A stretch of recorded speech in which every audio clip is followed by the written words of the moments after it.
na dong. Sulti na dong. Hello guys. Gisaka nga mong balay guys. Nara akong pitaka guys. Gibutang sa gawas guys. Ayan. Ayaw kumpiyansa mo. Kaya nanay manakag balay ron. Ang balay gisulod na. Nawala ang cellphone ni Mark ni. Ug ang sulod sa iyang pitaka tao na iyang tinago-taguan.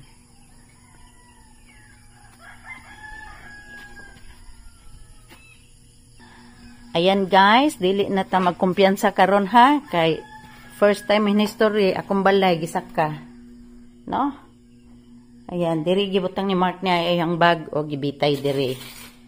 Ayan, so maglock na tagpultahan guys ha, and nagkalat na among balay. Gisaka kami. Nawala ang cellphone ni Mark ni. Karon na nahitabo, no? Ngayon lang nangyari na inakyat yung bahay namin, no? So kailangan na akong magsara ng bahay. Wala, hindi na tayo magkumpiyansa ngayon. Kaya first time in history, 5 years, 2019 ako nakatira dito. Ngayon lang ako inakyat ng bahay. No? Inakyat, pinasok yung bahay namin. Ayan. Ayan si Mark ni. Wala ng cellphone. Nawala ang cellphone ni Mark ni. Pati pitakan niya. Wala ang laman. So anong gagawin mo ngayon? Sa pera mo dong.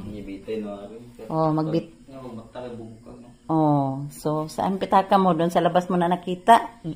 Hinimay-himay yung pitaka mo. Iniwan na lang doon sa laman ng pitaka niya. Ano ba iniwan sa'yo dong? Yung dollar no? Yung galing sa ano? Basa yung pitaka mo kasi nilapag doon lahat sa kalsa. Bali, ito na lang natira yung pera na yung souvenir na galing ng yan, yung binigay ko sa niya, $1. At saka yung kanyang ito, ano, Thailand to eh. Thailand to na dollar. Vietnam, pa Thailand. Ayan, yan na lang natira niya money. Yan, anong gagamitin mo ngayon? Pupunta ka ng ano. Yan, inakyat yung bahay ko.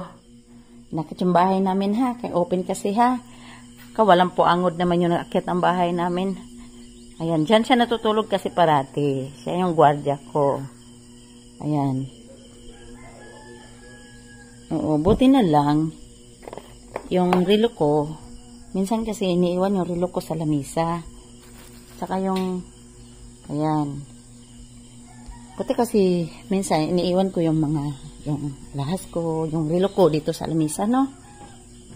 Ayan. Tapos yung cellphone ko, iniiwan ko rin dito. Dito ko nilapag yung mga, pag naghuhubad ako ng relo ko, yung cellphone ko, iniiwan ko dito. Kamark